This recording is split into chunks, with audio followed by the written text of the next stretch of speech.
Por causa con el mal efecto del ulan, admitikita que el ciudad de Zamboanga bien afectado con este avenida. Por causa, cuantos minuto fuerte ulan lang, sumido ya cuantos mga baryo y kalye. Na asunto de avenida, uno ta queda conocido amo el barrio del San Jose Gusu, quien bien afectado con el avenida. Por causa con el un congresista desde Luzon, desde Kabuhayan Party List, congresista Dennis Laugan, ya dona 10 milyon de pesos para el flood control project del San Jose Gusu. El congresista ya queda huésped de honor na Barangay Assembly del barrio del San Jose Gusu lang aga. Este project drainage system worth 10 million.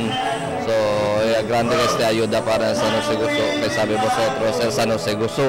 Asigun con Esteban, el aloca sila el fondo para na Suterville, quien ta sufri con el avenida por causa takay el agway ulan desde Calarian kanila. El proyecto aquí se na Suterville, kay majority del agua estaba from Southcom, arriba, taba para aquí, detaginda para San Jose Gusu. Alegre asigun el kapitan por causa hindi lang oficiales de la ciudad, el quien ta ayuda mejora con el dila barrio. Tiempo, debe lang asigun queda agresivo por causa hindi mas ta puede entende pa con el tiempo. Albert Luna, Dateline Zamboanga.